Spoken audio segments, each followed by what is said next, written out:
সত্যিকার মা, নতুন মা অনেক তো দেখেছে সুমনা। কই এমন অবস্থা তো হয় না তাদের।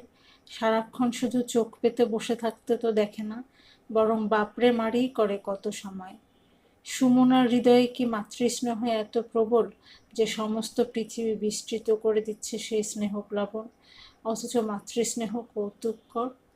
সুমনা ভাবে, সত্যিকার মাদের কি সর্বদা এমন হারাই হারাই ভয় হয়? তাদেরকে এক কণা একটা প্রাণকে সারাক্ষণ পৃথিবীর অকরুণ আর হিংস্র দৃষ্টির আওতা থেকে রক্ষা করে ফিরতে হয়? সুমনার মতো দুর্ভাগ্য কার?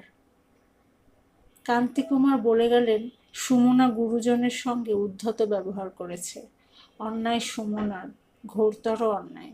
কিন্তু গুরুজন যদি গুরুত্ব হারায়, তারা যদি স্নেহ সহানুভূতির কোঠা থেকে নেমে এসে মজা দেখার কোঠায় দাঁড়ায়, সুমনা কি করেছে? কি এমন গর্হিত কাজ? একটা জীবন হয়তো সেই মুহূর্তে বিনষ্ট হয়ে যেত, তাকে রক্ষা করতে হাত বাড়িয়ে দিয়েছে। এই তার অপরাধ। কিন্তু কেউ তাকে বলেনি, সত্যিই তো, ঠিক করেছ। অবশ্য তারপর যা কান্তিকুমার ব্যবস্থা করেছিলেন, হয়তো সেটাই মেনে নেওয়া উচিত ছিল সুমনার। পারেনি সুমনা। কচি কোমল মাতৃদেহ, স্পর্শকাঙ্ক্ষী শিশুদেহখানি বুকে চেপে ধরে সুমনা। মনে মনে বলে, না, পারিনি। মনে হয়েছে ও যেন ওর ওই কাঁচের মতো চোখ দুটি তুলে সুমনার কাছে আশ্রয় চেয়েছে। কিন্তু সুমনাকে কেউ সুবিচার করল না।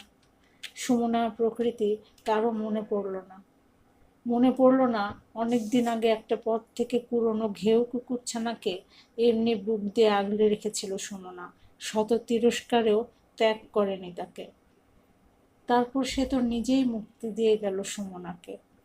একে নিয়েই তাই না এত উৎকণ্ঠা সুমনার?